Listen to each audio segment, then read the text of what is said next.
وسهلا بكل الذين ينضموا للاستماع إلى راديو بلدي، أول راديو عربي أمريكي ويعنى بقضايا العرب في المهجر. برامجنا في راديو بلدي كل يوم جمعة من 8 وحتى 9 صباحا مع ليلى الحسيني في بث حي ومباشر عبر WNZK راديو 690 AM. صباح الخير بلدي، صباح الخير لكل مستمعينا. Welcome to Radio Baladi, the first Arab, Middle Eastern, and American simulcast radio show. Radio Baladi is broadcast every Friday morning on WNZK 690 AM from 8 until 9 Eastern Time on Good Morning Michigan with Layla Al-Husseini. Our call-in number 248-557-3300. And now, stay tuned for the best radio talk show on Arab and American issues with your host, Layla Al-Husseini.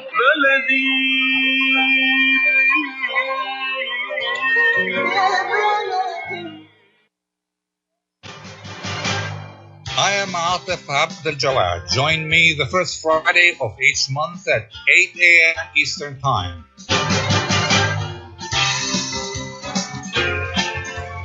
I will be discussing some of the most important issues and events in the Middle East live on America's Voice of the Arabs.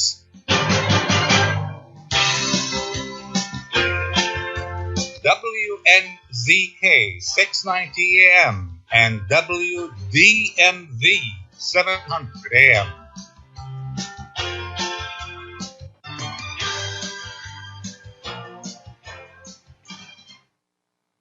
Good morning. The failure of the first Arab Spring almost 9 years ago did not dissuade the younger generation in the Arab world from trying again. In Iraq and Lebanon, thousands of people have taken to the streets to protest corruption, economic hardships, and yes, sectarianism. The recent uprisings in Algeria and Sudan resulted in a compromise and a partial success. The army there still holds the big stick, but at the same time, civilian rulers running the daily affairs of the country. So, what should we expect in Iraq and Lebanon? One big result is clear so far. The peaceful protesters are sending a message. Dictatorship, sectarianism, and presidents for life will have a difficult time to survive. They still exist, but maybe their days are numbered. But there is more. Let's find out about that from our distinguished guests, Ali Amra, Managing Editor of Views and News, Farah Hadnan, an Iraqi journalist, and Jana Saloom, a Lebanese journalist. And let me start from the end. A question for the three of you. What's next? Let's start with Jana Saloom. Hello, Dr. Atif, and hi to your guest, and thanks for having me today to discuss our Lebanese revolution and to get our voice heard in America. When you ask about what's next, actually there are many possibilities to what's next. There's a crisis, the economic crisis that's getting more and more severe, and the authority is in denial because they cannot absorb what's happening in Lebanon. They cannot absorb that people do not want them anymore. People are changing, and we want to change the whole system. So if we stay in this situation, we might reach a very we might reach bankruptcy and hungry people, and I think that countries should then interfere in the Lebanese situation. But Jana, when you talk about authorities in denial, what authorities are you talking about? What authority or authorities? In Lebanon, it's a fractured system. Yes, we have our president and we have the parliament and the government.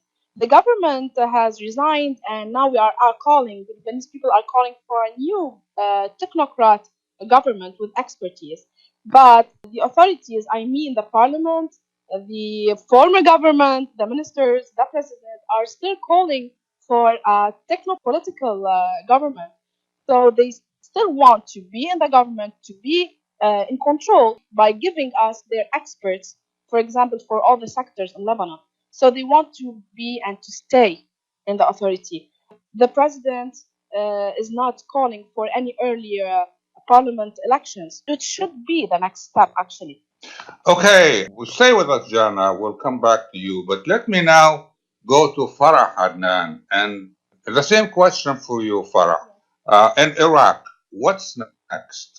At first, hello, Dr. Atif and your guests. First of all, I would like to say many call the second Arab Spring, the protest currently taking place in some Arab countries, including Iraq, but let me to call it revolutionary youth. So, in general, people now in Iraq have no confidence in the current faces in power.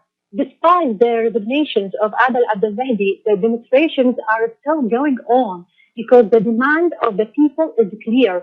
A fair election under the supervision of the United Nations is far from the control of parties and blocs, and Iraq is governed by an Iraqi person loyal to Iraq only and feels the suffering of the Iraqi people. Okay, let me ask the same question. Ask Mr. Ali Amra. What's next, Mr. Amra? Thank you, Dr. Atif. I see hopeful signs in these movements if we compare them with the 2011 Arab Spring of movements across the Middle East. Now I can see that in Lebanon, we have a very delicate situation. The government wants to continue, perpetuate its stronghold through bureaucrats and technocrats. And there is a gap. There should not be a gap. If there is a longer gap between now and elections, that might lead to militancy, that might lead to more unrest, and that would not be helpful for democracy, as we have seen from our first experience with the Arab Spring. As far as Iraq is concerned, there are both hopeful signs and not so hopeful signs. It is a mix of situation there. We have seen that people stood up. They are demanding a right to a better economic well-being. But at the same time, we see there is a big influence of Iran on Iraq.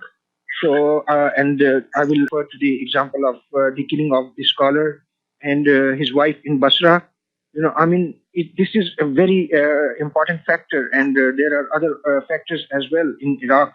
So, at the same time, Sudan and Algeria, they provide hopeful examples, and people should learn from them and follow that. There are young people, there are women coming forward, and they have been, I think, more than 50%, they have been successful. Jana, in Lebanon, as we know, is there a lesson that the protesters are learning from the first Arab Spring, their failure? Is there any lesson to draw from the first Arab Spring? Actually, I think that in Lebanon, people have been influenced by the Arab Spring. And that's why it's happening now. The revolution of Lebanon, it's one of its kind, where people decided to let go their parties and went to the streets, calling for one nation, for one Lebanon, and away from the sectarism system. So what Lebanese people learned is that they need to not to listen to what's being said about the rising up, because all revolutions are mainly faced by scandals, by lies, by flaws. So in Lebanon, they are now facing this by not believing what is said in the media, because the media is also sometimes biased.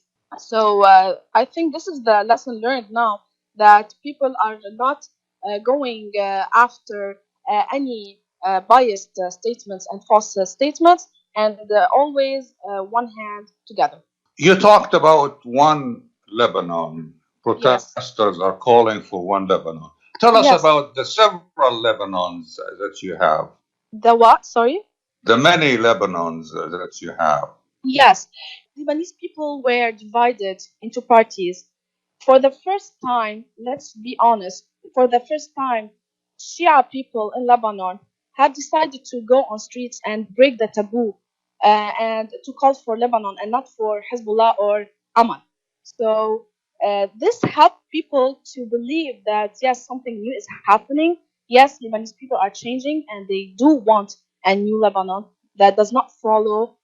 So, despite that, some of the revolutionaries are with the weapon of Hezbollah or against. Despite this, but people want a new Lebanon because they know all parties, including Hezbollah and Amal, are now being represented in the government and in the authority system that is corrupted. So they are all participating in the corruption. They are all participating in all these corruptions, and they do know now that it's not only about the safety of Lebanon and the weapon of Hezbollah. No, this time it's about our living situation because we cannot trust people. Authority here is always asking countries for money to make a new country for Lebanese people, and then we don't know where the money is going. So we do not trust what the government, what the president, what the parliament are doing. We do not trust our leaders because now we are in big debt. Now we are in a very, very extreme, severe economic crisis, and it's all because of them. So everybody now believes that. Okay, I'll get back to you to ask you about the other factions in Lebanon and also about tribalism. But let me ask the same question, Ms. Farah Hanan, about if there is any lesson the protesters in Iraq are drawing from the first Arab Spring, the failed Arab Spring. Yes, as I say, it's the revolutionary youth who don't know a time or place, and the evidence has been protested in Iraq and other countries because the corrupt did not learn a lesson from the first Arab Spring in the sense that the proliferation of corruption, unemployment, and deteriorating service conditions with the control of some extremist ideas under the cover of religion will generate another explosion, and the youth will come out again with vigor and determination. For example, the young people currently protesting in Iraq faces death, kidnapping, and assassinations every day. But this thing has not defeated them, and they are still protesting in Tahrir Square in the center of Baghdad and other provinces. And I am sure that after 9 or 15 years, if corruption continues and the situation deteriorates, we will also see further demonstrations and other revolutionary youth. So, and I wanted to additional, the protests in Iraq are not led by a party or an external hand, but they are free and revolutionary youth. So there are many of it.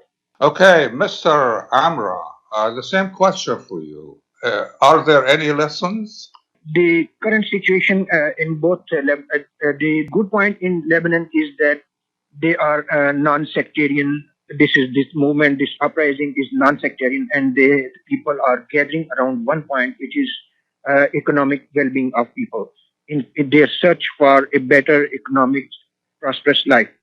And the same goes to Iraq, but there is a sectarian angle as well.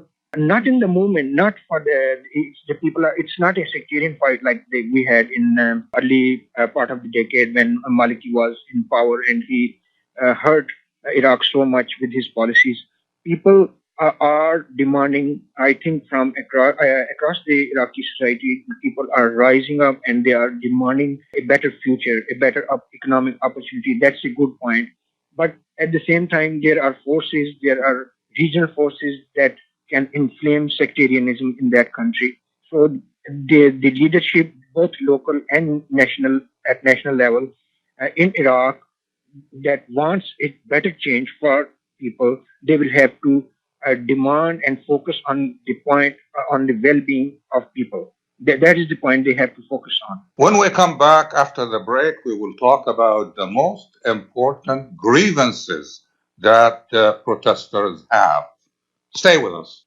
Life is a nonprofit charity that's provided humanitarian aid and development to people and communities for over 25 years, regardless of race, color, religion, or cultural background. When disaster occurs here or around the world, Life for Relief and Development rushes in to provide food, medical aid, and shelter to those in need. Please help improve these efforts. Make your tax-deductible donation to Life now at lifeusa.org or call 248-424-7493. Kashat's Mediterranean Market and Shish Kebab offers a great array of your favorite Mediterranean meals. Meals range from lamb specialties, shawarma sandwiches, seafood dinners, and they offer special big trays of your favorite food, plus much more. Kashat's Mediterranean Market and Shish Kebab address is 32839 Northwestern Highway in Farmington Hills. Their phone number is 248-538-9552. That number again is 248-538-9552, and the supermarket is open from 8 a.m. to 9 p.m. Kashat's Mediterranean Market and Shish Kebab will definitely leave you satisfied. When it comes to reproductive medicine, IVF Michigan Fertility Centers are the recognized leaders. With locations in Bloomfield Hills and 5 other cities in Michigan and Ohio, IVF has experts in all aspects of the field. As a founding member of IVF Michigan Fertility Centers, Dr. Nicholas Shama is one of the leading reproductive endocrinologists in Michigan and Ohio. Dr. Shama has performed over 10,000 IVF cases and has helped thousands of couples fulfill their dreams of parenthood. American board certified in both obstetrics and gynecology and reproductive endocrinology and infertility, Dr. Nicholas Shama is a very caring, compassionate, expert physician that understands not only the medical but also the emotional toil of infertility on his patients. When it's time, get personalized care from Dr. Nicholas Shama at IVF Michigan Fertility Centers in Michigan and Ohio. Call toll-free 855-952-9600, 855-952-9600. I am Atif Abdel-Jawad. Join me the first Friday of each month at 8 a.m. Eastern Time.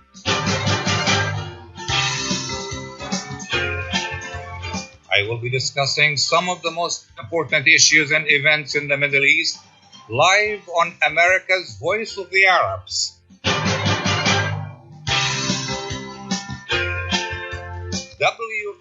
WNZK 690 AM and WDMV 700 AM.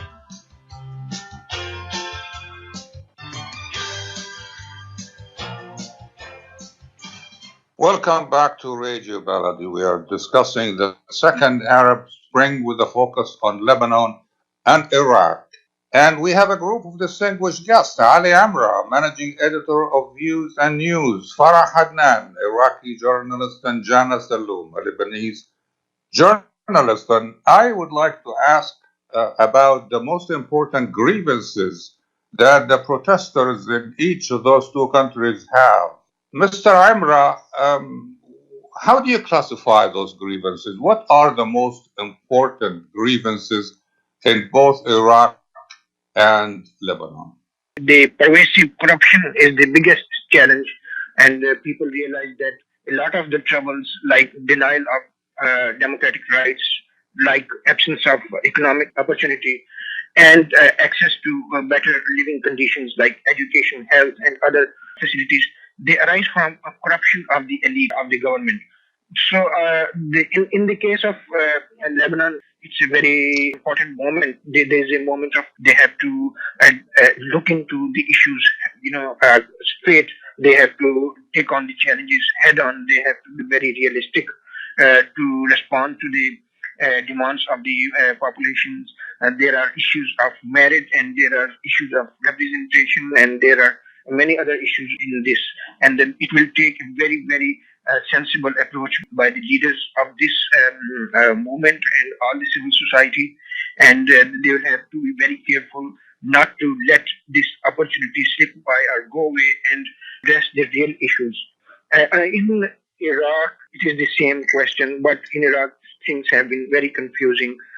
Apart from the corruption and the absence of governance in many, many key areas of life, there has been an unrest, violence, and on the Iraq, which experienced so much trouble after the war, and with the rise of ISIS and all those troubles. It is really a very big moment for Iraqi people. And again, I would emphasize the importance of one leader or a group of leaders that who should come forward and rally people around some of the core causes, which should be economic well-being and a better future for Iraqis. Farah, what do you think about the most important grievances for Iraqis right now? Dr. Atif, there is many challenges. In Iraq, here I will also speak as a young woman living when I was a little girl in Iraq and the South. From 2003 to the present, Iraq has been dominated by a wave of waves of corruption. So that corruption is controlling in all parts of the state. Because of corruption and muhafaza and sectarianism among the Iraqi people emerged and succeeded in dividing them. And the terrorism and what happened in the western and northern provinces and became weapon is not in the hands of the state, with the kidnapping, assassinations, and pressure on the freedom of the press, and more importantly, successive governments in Iraq themselves recognize these problems and work investigations, and people have been boring of these investigations, which no longer work. So the Iraqi youth have come out, and their demands are clear: holding the corrupt accountable and holding early elections to form a government consisting inside the Iraqi people, away from the authority and control of the current ruling parties and blocs, because the Iraqi people now want a homeland where they live with dignity, away from muhafaza and sectarianism. Jana, what about Lebanon? The grievances in Lebanon? I would second opinion, Farah and Mr. Amran. First of all, it's we have people who are living in tin houses, are dying of hunger. People who cannot get to hospitals, who are dying at the hospital outside the hospitals because they have no securities. Unemployment have reached around 35%, and now during the revolution it has reached 50%. Some people are laid off and being laid off, and others they are cutting their salaries to half. Our currency is now ranging between 1,800 and 2,500 LBP. There's shortage of liquidity. People are not able to buy their food, and there's a garbage crisis. There's suppression. There are non-stop increasing taxes for nothing in return. We have horrible infrastructure. We have very high prices for commodities. We have great pollution. In fact, it's the corruption that is leading to all what I'm talking about, and the quotas, because you would find since Michel Aoun came back to Lebanon, and since he has become our president, you would think that this is our own country and not Lebanon, because all the high positions in the state are for our own family. So there's something not right happening in Lebanon, and the revolution just showed off the reality of what's happening in Lebanon. And actually, I want to add to this that we have now around 5 people who have committed suicide in the past week due to our condition. They cannot buy food to their children. So we are reaching a very, very severe situation in Lebanon. Let me now discuss the political structure in both countries. And I want to know from you, the three of you, whether that structure is a solution or is it a problem? What I mean by the political structure is, if you look at both countries, the division of authority in Lebanon and Iraq is based on sectarianism. Like, you have the speaker in Lebanon is Shi'i, the president is Maronite, and so forth. In Iraq, the same thing. The prime minister is Shi'i, and so forth. So let me start with Mr. Ali. Do you think this? Obviously, at the beginning, this was like presented to us as a solution. But what do you think? Is it a solution or is it a problem? It's a challenge, I would say, in modern times, because in Lebanon, if we look at Lebanon, because it's a unique case, there are 3 populations, and it's a very sensitive issue. They will have to the leaders of the new leaders of Lebanon who come forward, they will have to resolve this, address this. There are issues of marriage as well. At the same time, they have to keep a very fine balance between giving representation to all the groups and all the segments of the population, and at the same time bring about a government which really is capable of delivering. So you have to have a justice system. You have to have. I think the answer to all this is very fair elections which take place regularly, and there is accountability. Now the ball is in the court of people. But once people vote a government or a party to government to power, it is then that the task of really the challenging task of taking the nation forward and nation building and addressing the very tough issues like fuel prices, the cost of living, and to address corruption goes forward on the basis of the complexion of the population. And in the case of Iraq, I think it's again the somewhat similar situation. Not exactly the similar situation, of course, but these are different population complexions. But Iraq has to do a lot. In Iraq, somebody has to some leadership from all groups have to come forward. They have to talk to the people. They have to vault over their affiliations. They have to think large in the national considerations and national terms to appeal to people, to respond to the demands of the people. I think this is my understanding. And Farah, what do you think about the political structure? Is it a solution or a problem? There is two sides. The one side, unfortunately, currently in power, don't hear the clear demand of the people. Now here is a struggle between the blocs to name the prime minister according to Muhafaza, because everyone knows that the Speaker of Parliament must be Sunni, President of Republic Kurdish, Prime Minister Shi'i, and the people don't want it and even want to change the constitution, which imposed Muhafaza. On the other hand, because of the violation of human rights in Iraq and the internet discounted and the pressure of press freedom, kidnapping, assassination, the Security Council session was clear. Geneva Blaschart stood with the people, although the people were reproached to the United Nations because it was delayed in this meeting because the bloodshed, all of them young people, was a great warning to those present in the Iraqi authority. The good thing, the more united the people will achieve their demands more quickly. And the group of the protesters in Iraq against the correct has made the international community move towards the country at the beginning of the change. But I say, on the correct side, I don't think they will get out of Iraq easily. And if they insist on it, it means more bloodshed and the pressure on press freedom, kidnapping and assassination. And there will be chaos.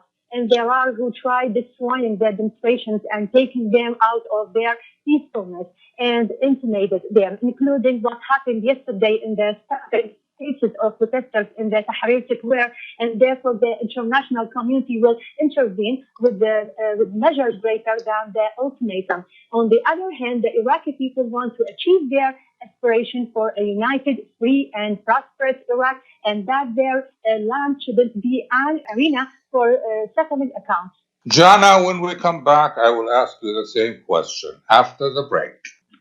If halal is important to your family, you can trust that Miramar will offer not only the highest quality halal products, but the best tasting and healthiest foods that can be placed on your family table with confidence. Miramar is the first and oldest halal certified food brand in America, serving the Arab and Muslim community, and offers a wide range of halal food products.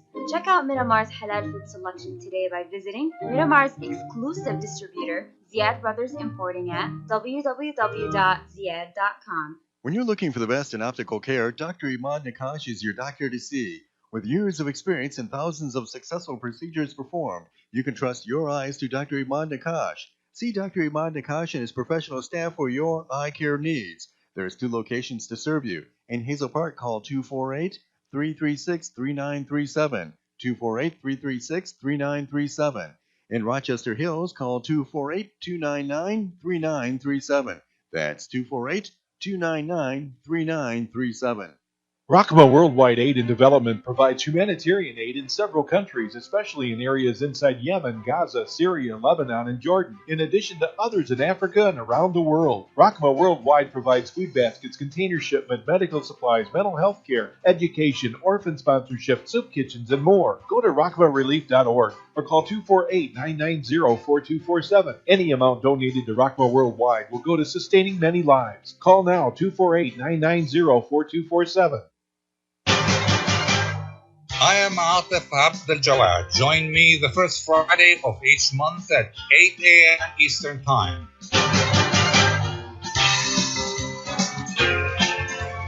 I will be discussing some of the most important issues and events in the Middle East live on America's Voice of the Arabs. WNZK 690 AM and WDMV 700 AM.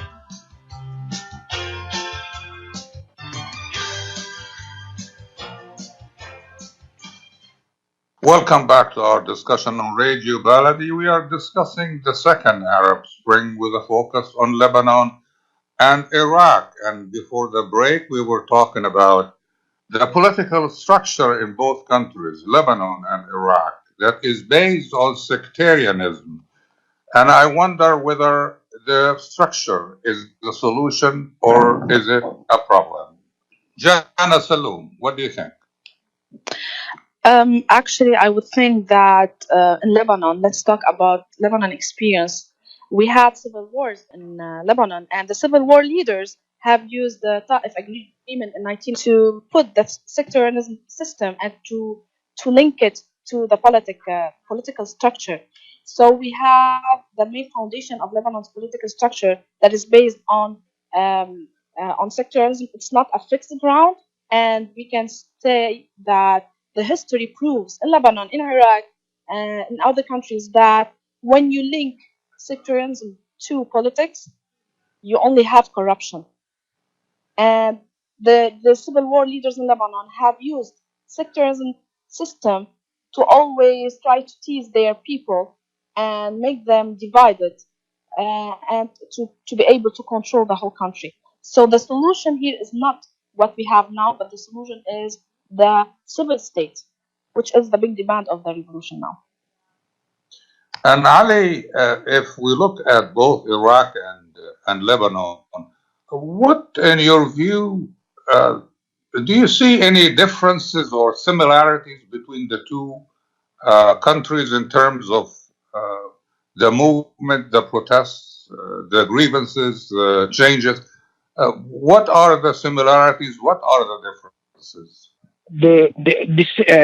Dr. Atif, the similarities being the same that people want. If I were to sum up, not only in Lebanon and Iraq, but across the Middle East and North Africa, I think that if we were to describe these uprisings and these movements, people are fed up with the status quo in their countries, which has failed to deliver. They want democracy, number one, economic opportunity, and dignity, because these are changed times. Now it is the age of social media, the internet. Young people who were kids when the first Arab Spring happened, have now grown up. They see everything on the internet. Why other countries are making progress? Why don't they have those rights? Why don't they have access to opportunity and success? And why can't they have the same kind of facilities and climate to progress and prosper? So the underlying reasons are the same: the high cost of living, the corruption, and there is no recourse to people's problems. But of course, there are differences in as you pointed out. There is a difference in the governance systems. The parliaments, I think, when they are elected, they will have to find a way forward in both these countries, a way forward, a way which responds to the aspirations and wishes of people, and which really delivers because for far too long people have been denied these rights and these opportunities to progress. And secondly, I would also like to draw your attention, if it's not off the mark, and the international community will have to be on the side of the people, and not like Arab Spring, the first Arab Spring, when people were ignored, when aspirations of the people were not respected, they were not supported really. And now is the time, if the entire region wants to have stability and a better future, people will have to have their grievances addressed. They will have to have their opportunities to progress. Ali, you are not happy with the international reaction. So what do you expect to see? It was so heartbreaking. In the first Arab Spring, we saw young people in Tahrir Square and in Syria. They just wanted democracy. They just wanted equality, rights to access to education, health, progress. But they were not supported. And in a way, Obama presided over this unrest in the Middle East, in the Arab world. And now there is not much clarity here in Washington as well, except a couple of things. But the international community, including the United Nations and the countries, in powerful countries within the Arab world, they will have to sacrifice. Will have to respond to aspirations of the people, because these movements are not limited or restricted to one geography or one country, not within the boundaries of one country. It is definitely, these are going to spill over. People are listening to one another. People want the same things for themselves as elites in these countries have been having for a long time. Farah, do you see any differences or similarities between Iraq and Lebanon in terms of the demonstrations? Yes. The situation in Iraq, I think the situation in Iraq is similar in Lebanon in terms of muhafaza and sectarianism. So whenever the Lebanese people are united, their demands will be met more, and therefore I don't think the correct people in Lebanon will leave power easily, as I said before, in Iraq. So it will certainly be dragged into chaos and interference by the international community. And Jana, what do you think? I think that I would second opinion both guests actually, but I would add to that we have also our Sab'a and Khashuba borderlines. We have Hezbollah weapon. Our location is more sensitive actually than other countries, and I think this is what makes us different from others, and this is what makes us wonder if it's gonna work, this revolution, or not, because we don't know what external countries are planning for us. Farah, you heard Ali talk about the international reaction and how unhappy he is with that reaction. What do you think? Yes, I agree with him about it's the time of the change. And when I told before you that the process in Iraq against the correct has made the international community move towards the country is the beginning of the change. And all of you, we saw the council, the Security Council session on Iraq was clear. And Janine Blaskar, special representative of the Security General in Iraq, stood with the people. And as I said before, although the people were reproached to the United Nations because it was delayed in this thing, because the bloodshed of Albanian people was a great warning. But this represents in Iraq authority, but I think in this time there is a time of changing in Iraq and either in Lebanon and either in Iran. Yes, Jana, the U.S. government recently released frozen aid, military aid to Lebanon. Is that enough? Actually, I don't think it's enough, because Lebanon has been, there are sanctions on Lebanon just because we have Hezbollah in the country and we have weapon of Hezbollah. I think that everybody is fighting Lebanon because of Hezbollah. This is very, very sensitive. That's why we don't know what's going to happen next and what are the plans for Lebanon. And what is the ideal situation in your view? I mean, The Hezbollah is an armed militia, but it's also part of the government. Is that right? They are playing two roles in the country. One of them is accepted by most of the Lebanese people is when it's facing the external, when it's facing Israel, and when it's saving Lebanon from any surprising interfere. But on the inside, internally, they are part of the corruption of the country. They are part of the authority. They are part of the government. They also are being part of the muhassasa and Shia people who are on the roads. Most of them say that they are with Muqawama, with the weapon against Israel. But if we want to look to the future, expecting to do reform and new reforms in the country after the evolution, a technocrat government. With the new government, we cannot accept any Hezbollah in the new government because we don't want anyone from the system. They say "كلهم يعني كلهم," which means everybody means everybody, and Hezbollah is included. So Farah, in the yeah, future, go ahead. yes. Go. So in the future, Lebanese people do not want Hezbollah to be part of the government, but Hezbollah think that if they're not going to be part of the government, it means it's a weakness for them, and they do not want to show that. Farah, when we come back after the break, I want to ask you and also Jana and Ali about what Lebanese Iraqi people think about Iranian roles in both countries when we come back after the break.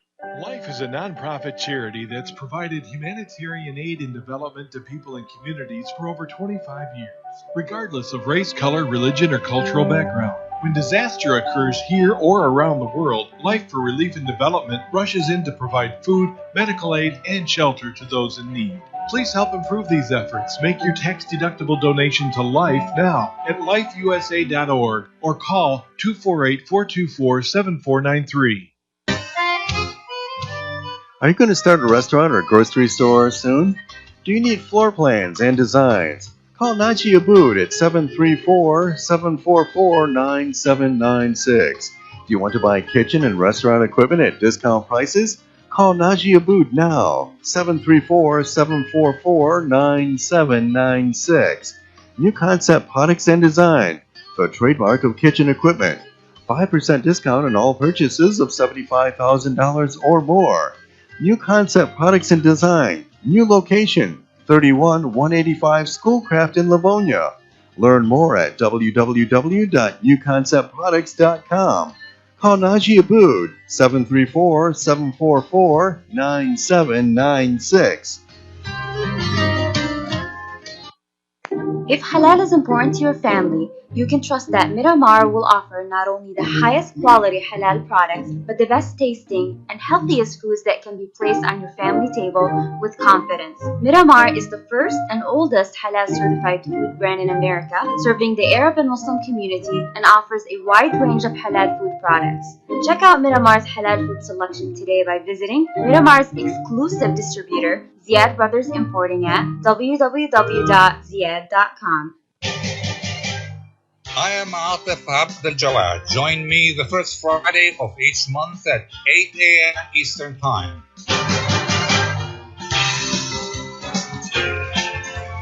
I will be discussing some of the most important issues and events in the Middle East live on America's Voice of the Arabs.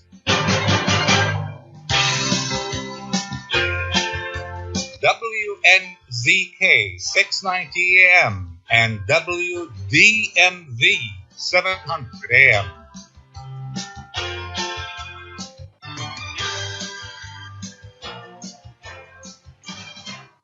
Welcome back to our discussion on Radio Baladi. We are discussing the second Arab Spring with a focus on Lebanon and Iraq. And we have a group of distinguished guests, Farah Adnan from Iraq, Jana Saloom from Lebanon, and Ali Emra, managing editor of Views and News. And my question now is about the Iranian role in both Iraq and Iran. So let me first take a general view from Ali. What is your assessment of the Iranian role in both countries? Now, that is very important question. Perhaps one that will the unrest in Iran in the last week. That is one of the biggest developments that have taken place in the region in the last many years. So Iran has openly supported Hezbollah and other proxies in the countries. Am I getting through? My voice is clear? Yeah, we can hear you. Go ahead. Oh, okay. And then because we have to remember that it's the Iran which created Hezbollah in 1980s, and now there is no secret of this thing that Hezbollah is supported by Iran.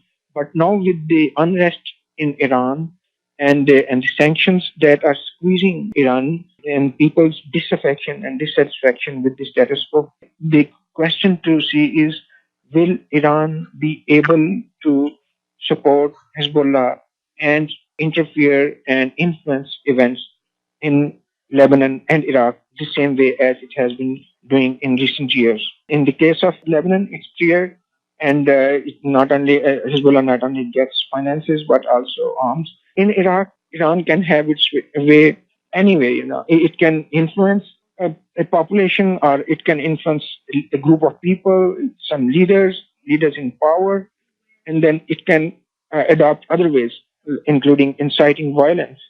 So Iran has a very important influence on developments taking place there. Farah, what do you think? Give us your assessment of the Iranian role in Iraq. Certainly there is a clear Iranian interference in Iraq and Lebanon, and as I said before, the situation in Iraq similar in Lebanon, especially about Muhafaza and settlement. But Dr. Atif, let me say, I want to talk here in general. The issue of intervention of neighboring countries has become clear to everyone, and even the people in these countries demanded their government to pay more attention to the affairs of their country, more than interested in another country. This is a proof that the people themselves are concerned about what their government is doing. But what is happened in Iran? We started the same is true in Iran. I think the protests will continue in Iran because the sanctions by the U.S. are big on this country, and I don't think that the youth will bear more, and maybe the international community will intervene as well. But Farah, we heard part of the grievances in Iraq was their protest, the Iranian intervention in the country. How big a factor was that, and is it real? As I said before, the situation in Iraq is very difficult. There is more militia parties and blocs there don't hear the clear demand of the people. So as I said before, the more united the people will achieve their demands more quickly. And as I said before, and the proof of the protests in Iraq against the corrupt has made the international community move towards the country. Will the protests in your country have any effect on that influence, on Iranian influence in Iraq? No, that's I said that what I said before, that there is clear Iranian interference in Iraq, especially about some militias in Iraq. So that make more difficult in Iraq, and as you say, that more protests in Iraq, making about they're hungry about on a fire in many buildings and the militia and the parties that belonged to Iran. Okay, Jana Saloom. Generally, how does the Lebanese people feel about the Iranian role in Lebanon? Well, we all respect Hezbollah weapon when it was directed to Israel, but we cannot ignore that Iran has plans to create the Islamic State in Lebanon through Hezbollah, and history can prove that. So now that Hezbollah are trying to show through very often appearances of Nasrallah who is the so-called the master in Lebanon, to just try to ease people and tell them that everything will be okay. We are with you. We are with your cause, and they are showing a good intention. I believe that this good intention should be proved by after having the UN fixing Shibha and Kashuba situation and the borderlines with Syria and Israel, they should show good intentions and join their weapon to the Lebanese forces. And then we can say that Iran has no control over Lebanon. But for now, they do have control through Hezbollah. How do you explain the alliance between the Maronite president and the Shi'i Hezbollah? Well, we all know that Michel Aoun, when he was in France, he has so many interviews blaming Hezbollah for everything that is happening in Lebanon and saying that Hezbollah should give away his weapon. But once he came to the Lebanese to Lebanon, he turned his position, and they were all together on one table because Iran has big control in the country, because Hezbollah has weapons in the country that it's used to control the country, and they are backing up on family, they are backing up the presidency, they are backing up Gibran Basir, who is actually playing backstage everything that a president should be, the role of the president in Lebanon. So we all know that it's due to the power of Hezbollah that the president, Michel Aoun, and Gibran Basir have the power in Lebanon. Now I want to conclude from where I started with the question, what's next? Let me put the question differently, and I want to start with Ali. How do you see the future, Ali, in general, not just in Lebanon and Iraq, but in the Middle East region in general? Any changes you foresee for the future? This is a mixed situation. I think people, the average people, regular people who want to go about their lives successfully, they want to achieve their dreams, they are very careful. I think they have avoided recourse to violence, and they are, I think, they are more peaceful.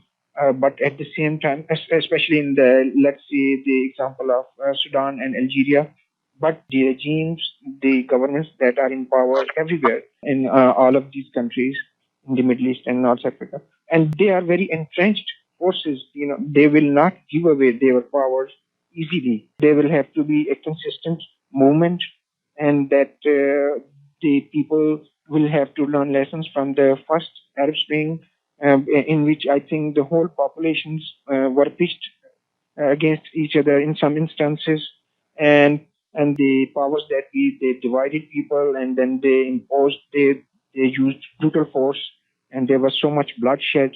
But now I think there should be at least, but I don't know what happens next, because there is a regional rivalry. There are regional powers that interfere in the affairs of the countries.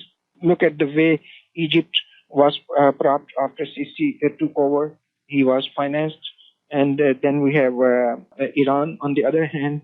And we just talked about Hezbollah and its influence in Lebanon.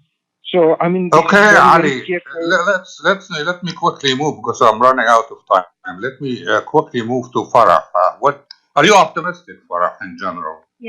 Yes, there is the time of the changing. Everything remains in the hands of the people, that the people chose. This is what is required, and chose a mistake. They must learn from their mistakes and fix the mistakes to achieve the desired vision. And I want to say, for example, in Iran, the young people in these demonstrations raised the slogan, our strength in our unity, and said that secularism has dead in this demonstration. And that's a good thing, because the more united people, the desired change will be achieved more quickly. So we saw solidarity from some Sunni-dominated provinces, and even Kirkuk and Baghdad, young people, different religions and nationalities demonstrated. But explosions took place in Kirkuk with kidnapping of activists in Anbar. And Thank you, Farah. Thank you, Farah Adnan, our Iraqi guest, Jona Saloom from Lebanon, and Ali Amra. Thank you all for your contribution. We'll see you again the first Friday next month. Have a good weekend.